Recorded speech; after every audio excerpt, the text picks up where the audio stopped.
Hello and welcome back to the another episode of the Hindu News Analysis. Well, it is 16th July 2025 today, and in this video we are going to discuss some important articles which are very much relevant for your preparation. But before we will start our discussion, I would like to give you the brief introduction about the initiative which we have started from 2nd June, so that if you are new to our channel you will get more connected with us. From 2nd June, we started an initiative here by the name Target IAS 2026. Under this initiative, every day we upload two videos. One in the morning session, which is this video. Here we discuss the current affairs of yours, so that you will be very much aware of the current affairs of the year and everything related to current affairs.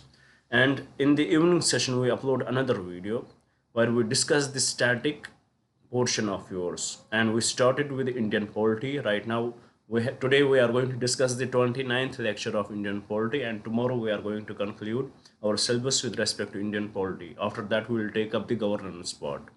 So here we had promised you that by the month of January, most probably by the month of January 2026, we are going to complete your full syllabus.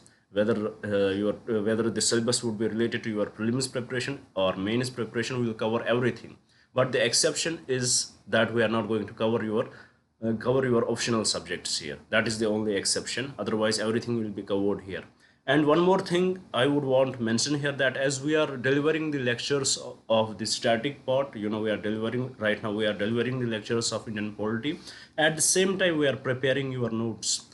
These notes are very much different from the conventional ones because we had created it in a very different way. After every topic, there would be the possible prelims question. The idea behind that is, first you will understand the topic. Second, it will give the idea how exactly this topic is important for your preparation so that you will not miss it. This is the proper idea of bringing in those questions there. And also we had brought mains questions if anywhere the topic was relevant for your mains preparation. So we are preparing these notes. If you want to get access to these notes, you just have to mail us, and after mailing us, you will have to pay 200 rupees per subject.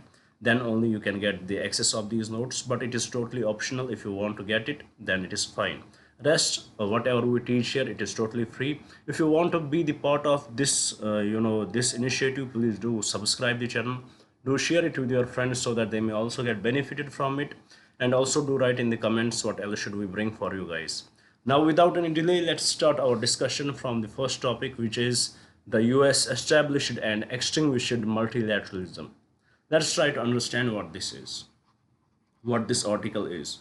Here we'll learn few things. It is more a it is more a hypothetical article where a few things are happening, but we cannot give a categoric statement about it.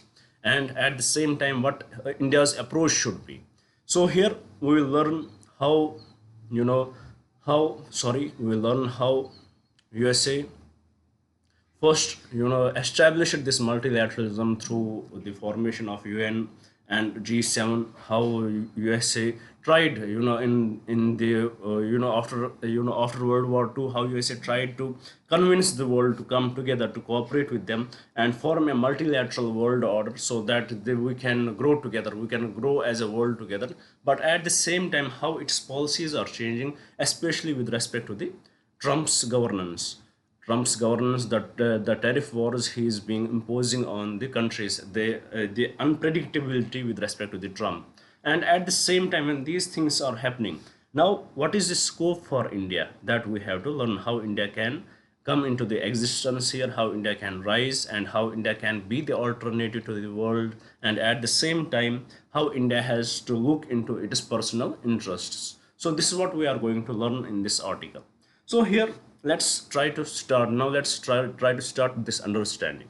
Post World War II, the USA's main aim was, the countries came together and they in a way discussed what are the various ways, what are the various reasons why there are these world wars are going on from last 30 years. The almost from last 30 years they had fought, there had been two major world wars. So what was the reason for that? First of all, the major reason for that was the the countries were so much self-interested. The countries wanted to gain the strategic autonomy. Countries wanted to gain this, gain this power to show the world that it was the fight of the power. So countries wanted to achieve that. There were huge self-interests. Countries, there were the protectionist policies imposed by the countries so that they will protect themselves. It was a kind of selfishness, which we can say in the lamer terms. So because of this, these issues were going on, and to overcome these issues, the world understood one thing, that if we have to survive, now the world order has changed, now the weaponry system has changed. It is not we are going to use the old guns in the wars now. There had been a recent nuclear attack on Japan. So countries had understood, now we cannot survive as a world. With this planet cannot survive if we continue going for these wars. So there should be an alternative. What was the alternative? The alternative was, why not these countries, irrespective of, as we are fighting together, why not we cooperate? Why not we come together and cooperate in the matters which are important for everybody? Why not we cooperate? Why not we see what is important for the survival? Why not we see how we can curb these wars? Why not we see how we can grow together? So with respect to this, USA played a major role in it. USA, UK, they played the major role in it. They brought countries together in the formation of UN, and there was a major hand of the USA, and with respect to other various groupings. So even though at the same time there was Cold War era, countries were blocked in two major blocks, but at the same time there was this rise of multilateralism, where the countries were coming together in various multilateral forums, and they were ready to cooperate. So this was something which was started by the USA, and countries were very much comfortable, and it was the real trend of the world that countries would come together. So in this regard, India's policy was also the same. Earlier, when it was the Cold War era, we stayed very much non-aligned, and we did not align it towards any country. But at the same time, then we started to shift our policy from the non-alignment movement to the multi-alignment movement. We will always think of our strategic autonomy. What is best for our nation, we will cooperate with them. We will not align. No other country can dictate us to which part we should align. So this was our approach, and this is how the world has changed from the World War II. Then it was the Cold War era. Then after that it came the multilateralism, where the countries came together. They looked into the problems, what are the common problems, and they started to started to find out the solutions for that. But at the same time, when these institutions were being recognized by the world, and we knew that the USA was the major gluing point of these institutions. But at the same time, if we will see how these things are changing right now, the USA withdrawing from the various institutions which are very reputed institutions for the world. USA withdrawing for them, and also at the same time USA, UN, for example, there are countries, especially the global South countries. There is a grouping called G77, and also there is a grouping BRICS.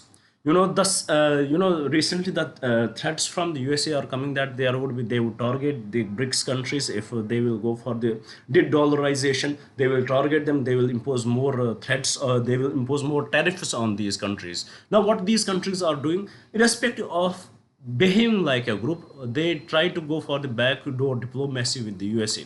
So in this way, what happens, what eventually it leads to? It eventually leads to the breakdown of the multilateralism, and these countries are trying to have a bilateral relationship with USA so that they will evade these tariffs. They can act as so that these tariffs will be lowered down. So in this way, it in a way is negating, it in a way is extinguishing the multilateralism which we had established from the decades now.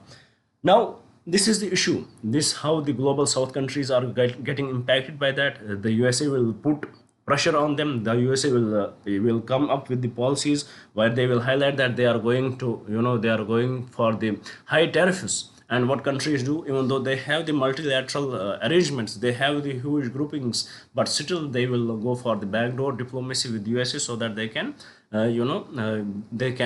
cool the tension, they can cool the tariffs down. So with respect to this, it eventually is impacting the multilateralism. The world order is now changing. So what is the role of India in this situation? How India can play a part in this? India has always believed to be the to be the voice of the global South. We even started the voice of the global South with the G20 meeting in 2022. India believed toward 2022, 2022 we were the voice of the global South. We started the voice of the global South. So we had always, we want to be the leader of the global South. India wants to be the leader of global South. India wants to be the leader of the global South. So what is left with the India in this regard? What India can do? You know, how India can how India can work in this. For India, it is very much important for us to respect this multilateralism. For India, it is very much important. It is very much important to respect this multilateralism and continue to be the leader of the global South, because it is the most opportune time for India to act in this way. Even though the USA is threatening India to for the tariffs, especially with respect to the steel sector. What India can do? If we look at the India's population, we have almost 1.5 billion population. So what we can do in this regard? We can shift the market from the USA. We can shift it towards what? We can shift it towards the India itself. We can shift it towards the domestic market, and we will try to, what we will do, we will try to increase, we will try to improve our domestic market, invest, we will try to invest in the infrastructure which is much needed for India. And at the same time, we will divert our attention to the global South countries. We can divert our attention to the ASEAN countries. We can divert our attention to the African countries, so that we will not be that much impacted by the USA's sanctions or USA's tariffs. And at the same time, we will continue to be the leader of the global South. We will raise their voices, what are their times, and we will try to get connect them with India. We will try to act as the new leader in this region, so that what are their problems that we can sort out. We can invest in these countries. We can divert our markets, especially the steel and aluminum industries, to exports to these countries, so that we will continue to grow. And at the same time, we will maintain this multilateral interests at the peak. We'll maintain this multilateralism, and at the same time, we will look into the strategic autonomy of India. What is important for us, we will continue to do that. This is what this article is trying to highlight here. Even though the USA, which established this multilateralism, but it is extinguishing it now, but still there is a scope for the countries like India, China, where they can come in. China has the big market, we also have the bigger market, but at the same time, it is time for India to come in and show to the world how it can be the alternative to the USA, it can be the alternative to the China, and it can grow together, and it can be the leader for the global South. This is what this article is actually talking about. So with this, I hope you had understood it. Now let's move to the another article and see what it is talking about. Now let's move to the another article. Let's see what it is talking about. Well, it is basically talking about the contesting the future of forest governance. If you will read this article, it is literally hard to understand by simply reading it. But let me make it easier for you. Let me give you the important points which are relevant for your preparation. With respect to the forests, forests had been always sensitive to the people who are living there. The forests had been always sensitive to the people who are living there. With respect to the forests, we know how India got its independence, and the tribals, people living in the forest, they had played a major role in that. Why? Because of there were various, because of various reasons. And one of the reason were the colonial policies of the British towards the forests. For example, we had the forest, we have the with respect to the forests, we have the Forest Act of 1927. Forest Act of 1927, which in a way limited the role of the indigenous people who are living in the forests, and it was under the control. It basically the colonial people, the British government, they in a way controlled the forests by their own, by themselves, and and had laid the very little role for the people living there, and in a way restricted their movement, restricted their movement in the forests. But once we got the independence, this trend started to change. After the independence, we gave much respect to the people who are living in these regions. We in a way let them decide on their own how they are going to deal with this. We had, with respect to the tribals, and we have the fifth schedule and sixth schedule, which you are very much aware of how we have given them the larger autonomy. With respect to tribals, majorly in the sixth schedule, how much autonomy we had given to them, and also with respect to the forest people, people living in these forests, so we had given them the autonomy, and its peak was seen in their Forest Rights Act of 2006.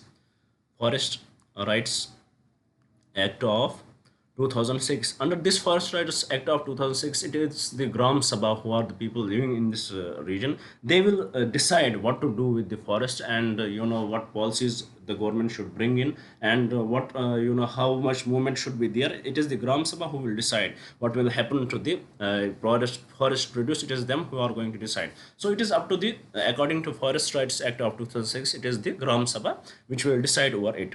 It is the Gram Sabha which will decide over it. By Gram Sabha, we mean those people who are above 18 in the village. Those people who are above 18 who can vote, they are they constitute the Gram Sabha. They are going to decide what they are going to do to these forest areas. So recently, what happened that Haryana government sorry, not in Haryana, in Chhattisgarh, what happened that for this, for example, for the forest Gram Sabha, they have to, if, for example, if they have to bring in certain policy, they will have to for give a format. They will have to submit it to the for Gram Sabha would be the nodal agency, and they will have to submit this whatever changes they want to bring in. They will have to submit it to the higher authorities in a particular format. This Gram Sabha has to submit it to the higher authorities in a particular format, so that they will work on it. But recently, what is happening that these bureaucrats who are going to accept these formats, especially the forest department, these bureaucrats, they mostly they would reject this format. They will say that this Gram Sabha has not given it in the right format. And eventually, what happened recently that the Chhattisgarh's forest department, they took the role of the Gram Sabha. The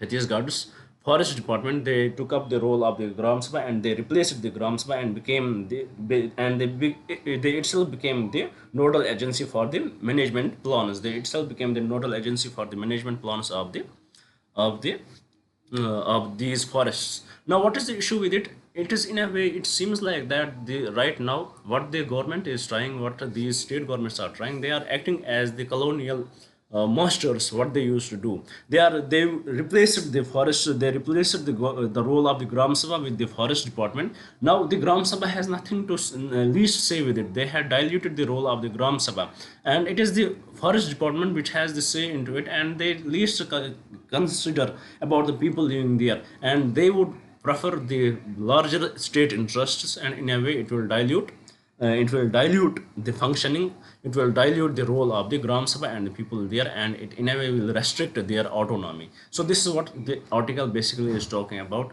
It basically highlights what was the role of the Gram Sabha, and how it should have been, but how in the Chhattisgarh's case it is being changed and it is being replaced by the forest department. So this is what and how it is going to impact the people who are living in these forests. This is what this article is basically talking about. Now, if we will see what kind of question can be asked from this article, let's have a look at it.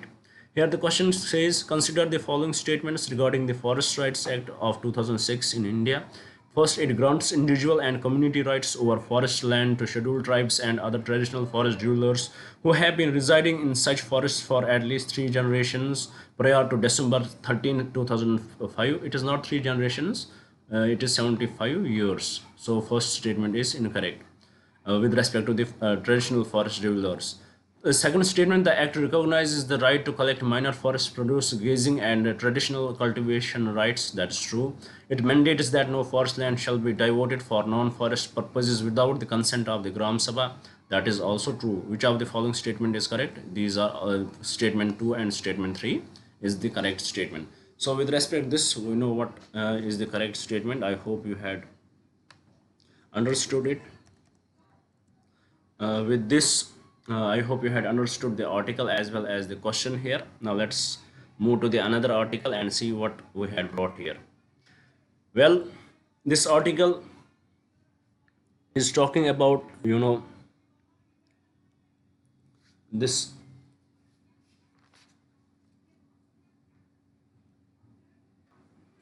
Well, this article is talking about the role of Food Safety and Standards Authority of India. You know how, if we look at the present scenario, present situation in our country, most of our people are suffering from various non-communicable diseases. For example, diseases like which are health style related. For example, diabetes. We people are suffering from the obesities. The diabetes, hypertension, and if we look at how it has raised the diabetes, it has changed. It is raising in the males. From earlier it used to be 10%, now it has changed to 25%. Similarly, in female population it has also changed. So what should be the role of the from 12% to 23% in the female population? So what should have been the role of the FSSAI? That, for example, every food which is sold in the market, especially related to junk foods, it should have made it very much clear that on the front side they should give what are the substances which are in this food. For example, how much fat content is there, how much sugar content is there, and all that. Even though it is given there, but it is not given in the front side. And also this FSSAI, it should have given the what is the maximum limit that a person can have of these substances. Yet the Food Safety and Standards Authority of India has not established it. And at the same time, it has not established it, and it has not established it yet, and the packaging is done in a way that it is least visible to the people how much fat content or how much calories that particular food, for that particular junk food or that food, is carrying. So with respect to this, the article here highlights that it is prime time for the Food Safety and Standards Authority of India to work cautiously, to find out the limit within which these substances can be, utilized by an individual, and what should be the policy framework for that. They should give it a legislative backing with respect to the policies related to the packaging, how packaging should be done. This is in nutshell what this article talks about. So with respect to this, what kind of question can be asked? Let's have a look at it. Here the question says, consider the following statements regarding the Food Safety and Standards Authority of India. First, it is a statutory body established under the Ministry of Health and Family Welfare in 2006. That is true. Second statement, its primary objective is to regulate the manufacture, storage, distribution, sale and import of food articles to ensure safety and wholesome food for human consumption. That is true. It is responsible for laying down science-based standards for articles of food and to regulate their manufacture, processing, distribution, sale, and import to ensure availability of safe and wholesome food for human consumption. That's also true. So with respect to this question, all the three statements are correct. With this, let's move to the another slide and see what article we had brought here. Well, article is actually related to the last yesterday we discussed about how CPI, the consumer price index, it has gone down. The inflation has gone down, and especially the reason was the food and beverages, they had come down to the highest levels. But with respect to this article here, the author of this article highlights that this is not an issue here. If we look at the weightage of food and beverages in the CPI, it is very huge. It is approximately 46%. But in reality, food and beverages is not the final thing which we consume for a healthy life. The food and beverages is not the only thing. We need good education. we need quality education, we need we need health, we need related to health, you know healthy equipments we need. And also at the same time, when health relate to health related to quality education, and it should be there. And sanitary products should be there, but which are very much important for us, which are for the healthy growth of an individual. But their limitation, for example, health standards, the education, the sanitary standards, if we look at their their weightage in the CPI, it is very low. But unfortunately, their the inflation in these products has increased to the highest. It has increased to the 15 years, for some 15 years high, for some 14 years high. So it has least impacted. If we will see, even though the food and beverages inflation in food and beverages had decreased, but the inflation in the education, in the education attainment tuitions, in the sanitary pads and all that sanitary products, and also health health related products, it has increased to the 15 years high.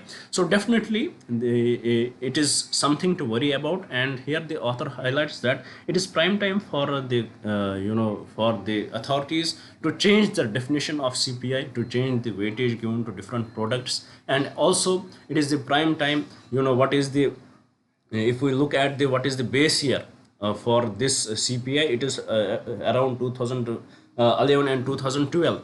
The base year is 2011 and 2012. It is prime time to look at this base year. And it is way too old, and it is the time for us to change it to this. What this article highlights, let me recap it. The article highlights, even though there is the decrease in the CPI inflation, but mostly it is in the food and beverages. But if we look at it, is food and beverages are not the only things which we require for the healthy growth. There is something else which we do need. For example, there is something else which we do need for our growth. For example, healthy life styles. We need good quality education, we need sanitary products and other products. But if we will see the inflation with respect to these products, it has not decreased but increased to the 15 years high. So here the author highlights that there is mismatch in the weightage of these products in the CPI. Now it is time for the authorities to change this weightage, and also it is time for authorities to change the base year for this.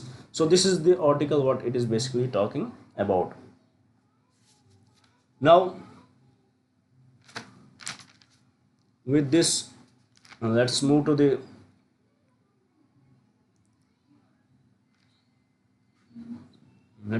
another article. Now with this, let's move to the another article and see. Here the article is about how is global shipping trying to decarbonize. There are various researches going on with respect to the decarbonization in the global shipping. But for the global shipping, it is not that easy, even though they have the net zero target for the year 2040 to 50. But it is not that easy, because to go for the decarbonization, first they have to go for the they have to look for the alternate fuels. And what can be the alternate fuels? Like green hydrogen, it can be the alternate fuel, like other product, like other fuels. But the issue is with respect to the shipping industry, that first of all, if you are going for these alternate fuels, you will have to change the setup of the engines. That will take a lot of time. And also with respect to shipping industry, there is one issue that it is very slow. It very slowly changes. So there are concerns related to that. Once they will start changing, at the same time they will have to change the structure of it, the storage of the green hydrogen. And at the same time, what will happen? And they will emit the large number of pollutants into the environment. They will emit large number of greenhouse gases with respect to that. So even though they are changing, they will go for the green hydrogen. And here the second part of the article, it talks about if they are going for the green hydrogen, where they will do the refueling, mostly in the Singapore. But Singapore is very much limited in its capacity. So here the article highlights that it is the prime time for India to play its role, because India is the emerging power with respect to the greener energy. So India can transport its green energy to the Singapore, and India can gain the momentum in this and be the one of the net distributor of green energy with respect to the shipping. So in this way, the shipping right now, the global shipping is trying to decarbonize so that they can achieve this net zero target for 2040-50. But this is going very slowly, because for that they have to change the setup for the industrialization of green energy, then also with respect to the engines they require there, and also at the same time with respect to this with respect to the role of the India, how India can come into the picture. Now with this, let's move to the last article of today's discussion. Well, it is about the services export. It had cut India's trade deficit by 9.4% in the quarter one. So this is one of the best news, that services export, it has exports cut India's trade deficit. Services exports or services exports, they are increasing because of this trade deficit has gone down to the 9.4%. But in the services export, we have to look at the merchandise export to merchandise export to with respect to merchandise export, which there are two parts, one which is associated with the petroleum. It has seen very limited increase, but without petroleum it has seen 6% more increase. So definitely, there is this service exports has cut India's trade deficit by the 9.4%, even though it does not mean that imports had decreased. Imports are also going on, they are also increasing, but with respect to the services, we are enjoying the edge and it has increased. So with this was little information which is important for you to know. So with this, we will complete our today's discussion. I hope you would have liked the video. I hope you would share it with your friends, and definitely I hope you would subscribe the channel. Thank you for staying with me. Thank you very much, and have a nice day.